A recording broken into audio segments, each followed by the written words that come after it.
welcome to another episode of PPE Clinic. PPE means your personal finance, personal development, and entrepreneurship class or clinic thereabout. And I'm still your PPE doctor. Today I'm a little bit just kind of sober because the topic we're considering is key and it's vital. And this morning before we started shooting, my colleague was relating an example of a friend of ours who is always putting pressure on her to give me this, give me that, I won't borrow this, and that the friend is probably earning more than she is earning. And that is the scenario you have. You have a lot of people who are earning pretty well, but they're finding it difficult every month to actually hit their target. This kind of lifestyle puts so much pressure on them. Some of them break down, some of the people collapse because of the pressure that they brought upon themselves. And this is even more important for the millennials because we're going into an age of credit in Nigeria particularly, where if you're not careful, you can abuse credit to a point that the burden will drag you down. And that is why we're picking this very important topic. We said how to live within your means. How do you live within your means? Now, this is the challenge. In medicine, half of your job is to make the correct diagnosis. In fact, more than half, because once you make the diagnosis, the treatment is given. You can always find the treatment. The first thing is to say, how do you know that you are living way beyond your means? That's the first question I want to ask us. So how do you know? This is there are two sides to it. I'm going to give you the numbers first, and this is what I mean. If at the end of every month, what you're using to service the loan that you have, whatever loan you have, is more than 40% of your income, then you are living well above your means. That if that has been consistently what you. So if you look at what you repaid in terms of your credit at the end of the month, what you repaid for the debt you borrowed, and is more than 40% of your total income, you need to quickly take a look at your finances. You need to ask yourself, am I living beyond my means? That's number one. If every time to meet urgent obligations, to meet obligations that every time, month on month, week on week, what you need to meet obligations, something happens, blah blah blah, you have to quickly do that job, you have to go borrow every time. You can't dip into your reserve. You don't even have a reserve, then you are living within outside of your means. Outside of your means, you are not living within your means. If also every time, because I wrote that you're under pressure because of cash, you are stretched, you can't see, you ask yourself that what exactly did I do with that money? If that question happens to you a lot, you look at it at the end of the month, you ask yourself, what happened to the cash that I brought in for this is October, what happened to the cash I brought in this September? Probably you are living way beyond your means. So you need to first of all ask yourself, you need to diagnose yourself correctly. You need to check yourself. Am I under pressure on a regular? Do I have to borrow for all emergencies? Am I using more than 30-40% of my income to pay debt? Then you are living way beyond your means. You need to take a look at that. So once you've done that and you agree that this is a challenge, the next question you need to ask yourself, what do I need to do? What do I need to do? And the principles for dealing with this is pretty simple. I'm going to divide it into two sides to it. What you can do, what you need to do in terms of actual action that you need to take today, and then for immediate result, and then what you need to do on the long term. So we have immediate and long-term action that you can take. Now, the first thing I said is the first thing you need to do is to save. First of all, I started with you've identified that you're living way beyond me, and I've told you how. Now, how to deal with this on the immediate is you need to start saving. Now, when you say this, a lot of people that listen to you be like, the money I have is not enough. How can you tell me to save? But that is the first step, because it's not about the money you save. This is what I want you to do. If you fall in this category and every month this is it, the first thing you want to do is just ask yourself, what percentage of this cash I'm going to save up front? Now, you are going to save it whether no matter what. If you don't have the discipline to do this, then I'm sorry, you need to shut down this video. It's not going to help you. But if you decide that you want to get out of this pressure, this is the first point to start. So every month you can decide. You can start with as low as 15-20% of your income. So what you simply need to do, if you're working with an employer, approach your employer that every month I want you to debit 20% of my salary even before I get it, and then transfer it to this particular investment plan. You could actually decide to take an annuity. You could do an investment-linked insurance product. You could whatever it is you use, just make sure it's a secured platform. Or you could do that on Saversclub. You could decide every month I want to invest a certain portion on 1 square meter, depending on what you want to do. Now, it's not about the money you save, it's about the discipline that builds in you. If you can do it month 1, 2, 3, 4, 5, 6, and it becomes an habit for you, what it does for you is not the money you have in the bank, it's who you become by reason of the actions you've taken. See, we're a product of our daily habits. Whatever you do on a regular basis, if you go to school, every day you study medical related textbooks and then you do the exams, you pass, those are the habits that you've developed. At the end of a certain number of years, you become a doctor, you become a lawyer, you become an engineer. The same way, if you save, you become more savvy, you become more prudent as a person. So don't look at the exact amount you're saving, look at the discipline that it takes. So you need to do that. That is the number one step. If you cannot go beyond this step, then I can guarantee that you are not ready for a change. So that's number 2, is you need to have the budget. Now, to help you, there are a lot of tools. We're going to be posting, for maybe please, we're going to be posting a tool, a budgeting tool in any of our link. We're going to provide the link by the time this video is published that you can download to create a budget. And then we're also going to provide a tool that helps you to track your expense and income and see whether you have negative or positive cash flow. So now, I said budgeting. The 4 headers you should have. Divide all your spending into 4 categories. What you absolutely need. You need food, you need shelter, you need clothing.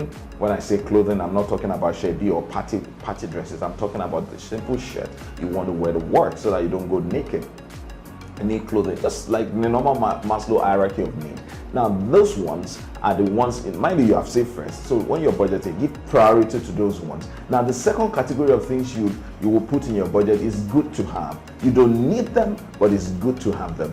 Now, I'm going to say something very controversial. A lot of us don't need the type of cars we use, but it's good to have them. For example, you're using a Benz or a BMW whose maintenance is crazy, it's killing you, and then because it's good for your starter, it's good to have, but they're not essential to have. Instead of having a normal plate shirt that is decent enough, you prefer to have an Armani t-shirt. Well, that is good to have. You don't need to have that Armani. There are a lot of other cheaper brands that are good quality that you have. So that is the second category of expenditure. Now, the third category is want.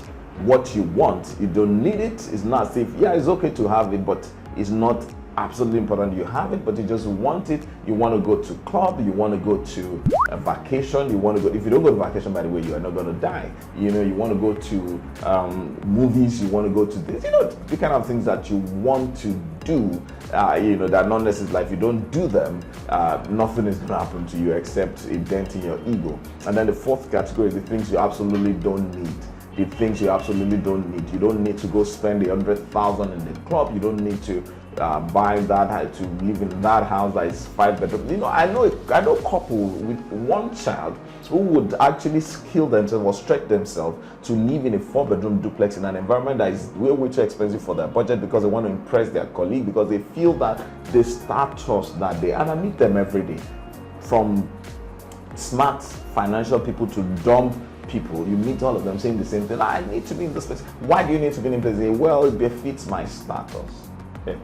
You don't need what is not functional for you at that time. So once you say that, now you said 4 categories: the things you need, the things you good to have, the things that you want, and the things you don't need. You want to start your budgeting from the things you need. First of all, cover all the things you need. If you have kids, your children's school fees, feeding, clothing, your rent, your insurance policy. All those things are things that are necessary, that you absolutely need in your life. Your health insurance policy too.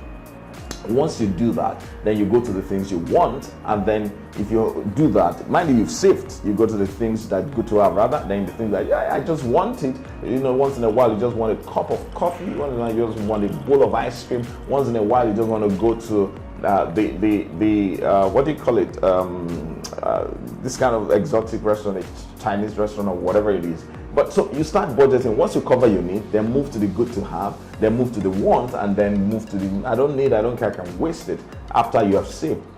Anywhere the funds stop in the line of your budgeting, that is where the month expenditure stop. So once you've covered your need, the good to have, the wants and the don't need is not necessary for you. You need to learn to live without them. So those two actions are the ones I would encourage you to take on the immediate. Save first. Save minimum of 20 to 30% of your income. Let them deduct it up front. Government take your money up front in form of tax before it gets to you, because they don't trust your discipline to pay the tax after that time, by the way. And then also, you now need to budget. Budget, give them priority based on what I've discussed earlier. And then after you've done that, those are things that will change your situation on the immediate. What are those things you can do on the long term that would help you to live within your means? Number one is you need to build who you are. You need to become a different person. You cannot expect that you would get different. You see, insanity is when you do the same thing over and over and expect a different result. So what it means is, if you want to generate a different result in terms of your finance, in terms of living within your means, you need to become different.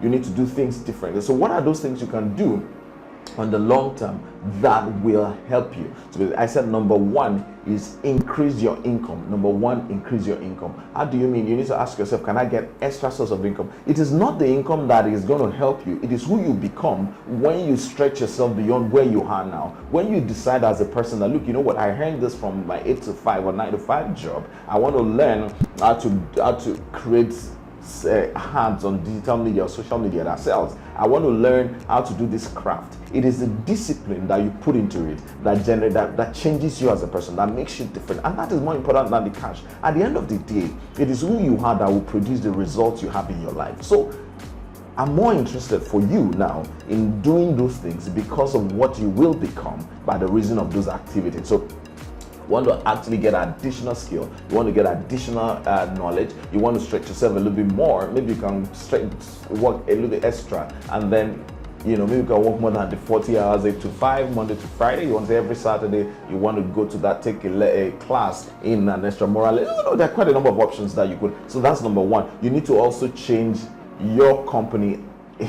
And a lot of people, what happens is the pressure that comes upon them is because they're trying to keep up with the Joneses. Your friend who works in the other company travels to Dubai every 6 months. He goes shopping in this one. So you want to keep up. You follow them to some of those clubs where you spend hundreds of thousands on alcohol that you're going to piss out the following morning. And then you want to go with them because your friend paid today. You're under pressure because you need to pay next tomorrow. And then because your friend is wearing this particular wristwatch, is wearing Rolex, you tell yourself you can't wear less than Longines, or you can't wear less than Swatch. And then it's time to change those companies. So you need to ask yourself, how much of your expenses is induced by the company you keep? If the bulk of it, if a chunk of it, even if any portion of it is induced in that way, you need to ask yourself, do you need to stop going to the club with them? Do you need to stop going shopping with them? Do you need to stop gisting, those things that will put pressure on you? Do you need to stop? You need to stop. That is what you need to change your company. That's number two things you won't do on the long term. And it's not just enough to change. Nature abhors vacuum. You need to build new and solid networks. How do you do that? There are a lot of personal finance classes that go on. There are a lot of networking events. There are a lot of entrepreneurship related events. You need to actually ask yourself, can you expand your network to include those people who are a little bit more serious minded, who can provide you some level of direction, who can provide you some positive influence? Those are things you need to add to yourself as you do that. And then also, I also know that you need to become better. How can you become better? You need to start learning. You need to ask yourself, what class can I go to that will teach me about personal finance? What are those investment options I can have? How do I make sure that I can manage my funds very? And there are a lot of training. There are a lot of learning opportunities that are available online, and that's virtual classes, and a lot of on-ground real classes. There are quite a number of them that we could recommend to you. You could actually come to our own money course. Money course teaches you those basic things we're talking about. So you could come for those classes. You need to become better as a person. It's just not to learn about money. It's to learn about entrepreneurship. It's to learn about identifying opportunities. It's to learn about how do you deliver more value. How do you become more valuable as a person? How do you build your personal brand? Those are things you can do to become better, because the better you become, the better your outcome. And then lastly, as part of your long-term strategy, you want to actually keep aside a sum that you're going to give out. Now, this is very funny. You're struggling with your finance. I already said save 20 to 30% of your money, which has reduced what you can spend. I'm not saying give. Yes, you should give. Now, for most of us, we tend to think that this give and it shall be given unto you is just a quote, a sound bite. It is not. When you give, more will return to you, because the heart of giving actually expands your heart, expand your brain, expand your thought as a person and helps you to become better. And whether you like it or not, that law is actually true. So you have a choice. So you need to give. You need to absolutely give. Let me leave you here until I speak with you next time. And I hope that you become better. I hope that you're able to control this impulse to spend beyond your needs. I hope your life gets better. And if it does, we'd like you to drop us a message. We'd like you to follow us across all our social media platforms at Casafina Capital on Facebook, on Twitter, and then on Instagram. Then our channel, our YouTube channel is Casafina TV, right? Casafina TV. Kindly subscribe to this channel to encourage us, to show us that what we're doing is adding value to your life. Until I see you next